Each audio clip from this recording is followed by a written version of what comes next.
Hey everybody, I'm going to share with you the cheddar and onion biscuit recipe from the biscuits that I posted last night. So let you in on a few secrets when it comes to good biscuits. The first secret is to get some white lily light baking self-rising flour. Now I'm doing a double recipe, and this recipe is from the back of the white lily flour bag, but I modify it slightly. The recipe on the white lily bag calls for shortening. Baby, you won't find a biscuit with shortening in my house. We use butter only. That's it. No exception. You will not find shortening going into these biscuits. In my opinion, that's a southern sin that'll send you straight downstairs to meet Satan himself. And we're not doing that. Y'all can use shortening, but you're going to go to hell later on. And if you accept that in your life and you accept Jesus as your Savior, you'll be forgiven. But you're still going to go to hell. In my mixing bowl, I have about 4 cups of white lily flour, shredded cheddar cheese, my chopped up green onions, some garlic powder, and some black pepper. How much? I don't know. Measure with your heart. Here's the real southern trick to your butter.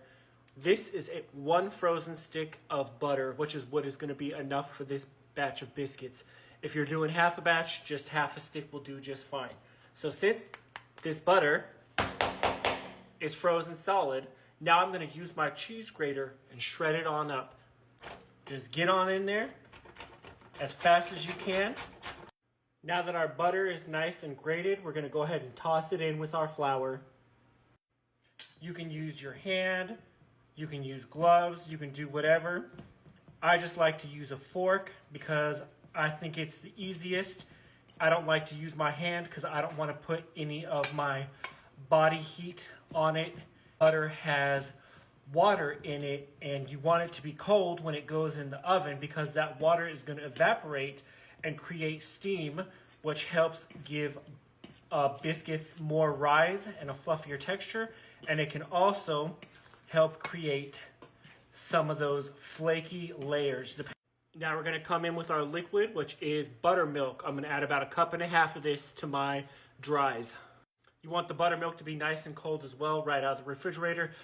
At this point, I'm going to come in with a gloved hand and just get this all mixed in.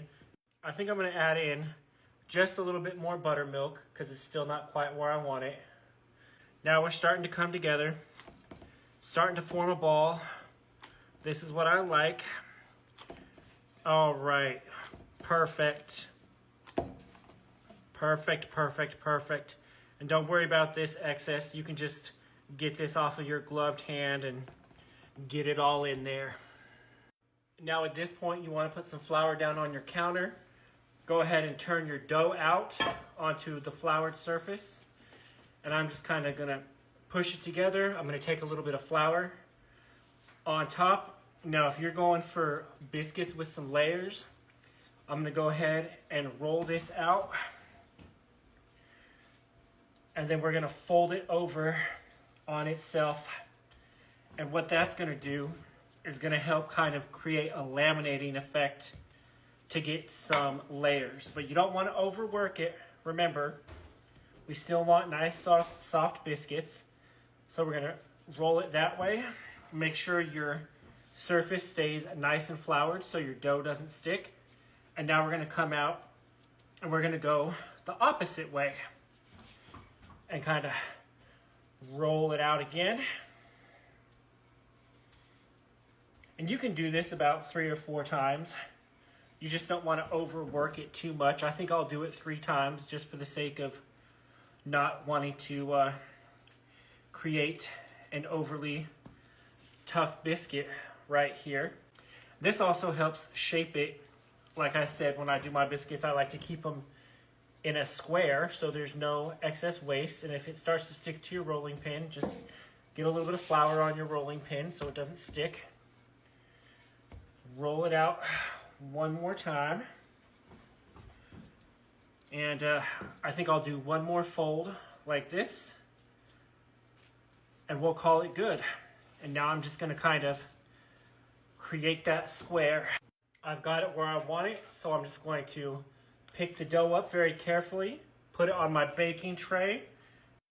Here are my biscuits, getting ready to go into the oven. Don't worry about any excess flour that's on the dough because we're going to melt some butter and brush it on while they're baking. These biscuits should be bigger than the last ones that I made. They were okay sized, but I wanted them to be a little bit more stacked.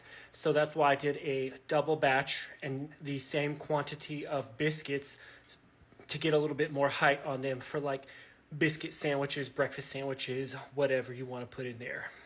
Into our oven for about 12 minutes. We'll check on them. If they need more time, we'll give them more time. We want these GBD, golden brown and delicious. Now while those are baking, go ahead and melt you about half a stick of butter in a cup. Now these are not done yet, but I'm going to go ahead and brush the butter on them. They've been in for about 15 minutes at this point. I'm also going to come over and sprinkle them with some garlic salt to kind of give them that cheddar bay flavor.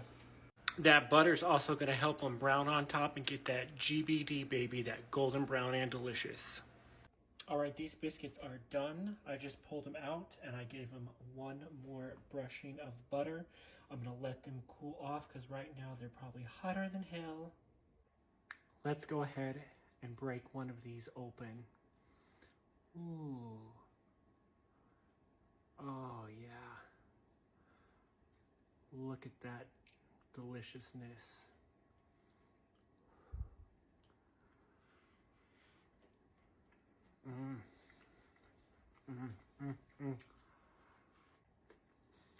Look at that cheese. Steamy.